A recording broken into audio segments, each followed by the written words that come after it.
Overpricing older games reissued as remasters or re-releases is an unfortunately common occurrence and trend in the gaming industry, but the one time that we don't think the criticism applies at all is with the upcoming The Elder Scrolls Skyrim Special Edition, the remaster for Bethesda's 2011 classic hit.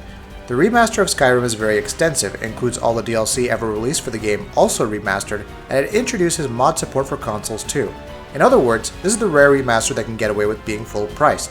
So it's good to see Bethesda defend the game against people decrying the price online. Bethesda's Pete Hines took to his Twitter to point out just how extensively the game has been overhauled from the original. Hines also shared some information on the languages the game will be supporting, the same as the original Skyrim, as well as information on preloads for digital pre-orders, which should be available in the coming weeks. The Elder Scrolls Skyrim Special Edition is due out later this year on Xbox One, PS4, and PC. There's no stopping Pokemon Go's success. 2 weeks after its initial soft launch in Australia and New Zealand, the game continues to break all manner of records. According to Sensor Tower, via VentureBeat, Pokemon Go has already crossed 30 million downloads and $35 million grossed in revenue. Apparently, just iPhone users in the United States alone are spending $1.6 million on the app daily, all of which makes Pokemon Go the current undisputed king of the $36.9 billion mobile gaming market, leading to potential for all companies involved with it to make money hand over fist.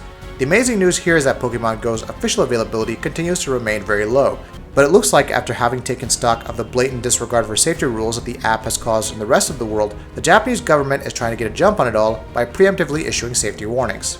The Japan Times reports via Kotaku that the National Center of Incident Readiness and Strategy for Cybersecurity put out a 9-point bulletin warning people of possible problems surrounding the game, and they're also asking people to share these points with younger players. Hopefully this should mean that the kind of public safety hazards that have come to light in the rest of the world as a result of players playing the game can be avoided in Japan.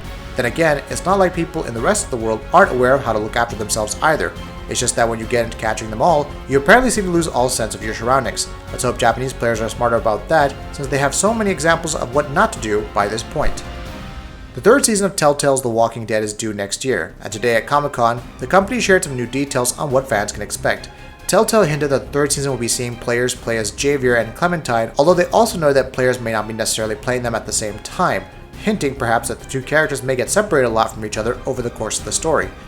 Telltale also noted that in an unusual move for their series, which has so far been heavily continuity-based, the new season, while continuing the story of the previous two seasons, will also attempt to serve as an entry point for new players.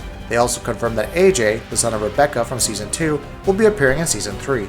Javier will apparently be an interesting character to play as. Since the character won't have had any prior relationship with Clementine, he'll allow players to look at Clementine, who's a character that players have shaped over the course of 10 episodes and 2 seasons, with a fresh pair of eyes.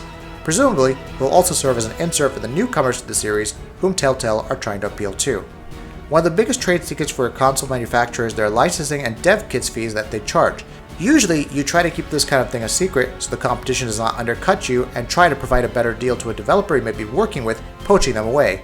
It's one of these reasons that NDAs exist, but now, Nevin Mergen, game developer at Panic Incorporated, the studio behind Space Age, The Incident, and Black Bar, has gone ahead and posted a screenshot of Nintendo's development hardware ordering form on Twitter. The form lists out pricing details for Nintendo development hardware, but the hardware is only listed by its development codenames, so we don't know what's what at any rate. What we do know is that it can cost anything from $700 to almost $4,000, which all said and done doesn't actually sound all that bad. What does sound bad is the violation of NDAs that has occurred here, and Morgan's blatant disregard for any consequences that may follow. We hope you've enjoyed this video, so please consider subscribing to our channel. We do original content, reviews, graphics comparison, and much more, and try to upload a video every day. Thank you very much for checking us out.